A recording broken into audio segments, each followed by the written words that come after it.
আপোনালোকে অনুৰোধ জনাম পতাকাখন ৰছীডাল আমি যি ধৰণে পতাকা উত্তোলনৰ বাবে সাজু কৰিব লাগে তেনেকৈ ৰাখিছোঁ। গতিকে আপোনালোকে সেয়া উত্তোলন কৰাৰ সময়ত চাই ল'ব ৰছীত কোন ধৰণে বন্ধা আছে।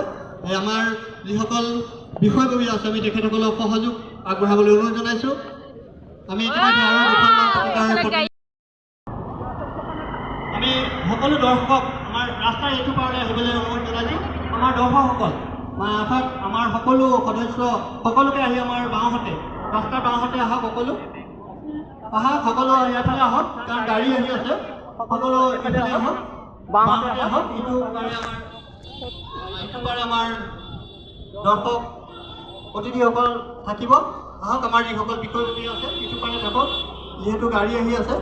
আৰু দুজনমান দুইটা পাৰে সাজু হৈ থাকক, যাতে গাড়ীখিনিৰ প্ৰতি সামান্য নিয়ন্ত্ৰণ কৰিবলৈ যত্ন কৰে।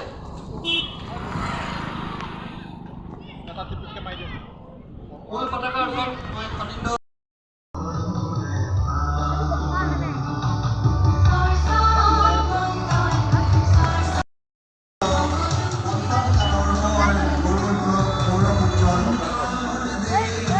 সময়খিনিক উপস্থাপন কৰিছে।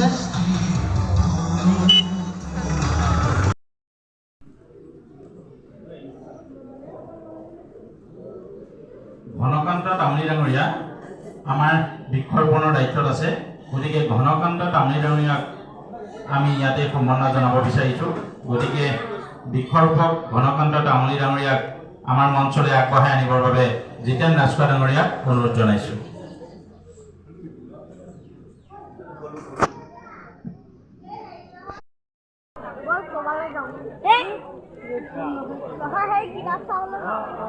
আৰু এইখিনি মুখাখিনি বিক্ৰীও হ'ব দেই, কোনোবাই কিনিলে কিনিব পাৰিব। এই মুখাখিনি বিক্ৰীও হ'ব, কিছু মুখা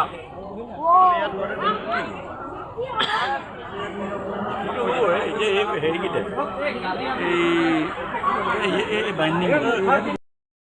বন্তি প্ৰজ্বলনস্থলীলৈ আহ্বান জনাইছোঁ।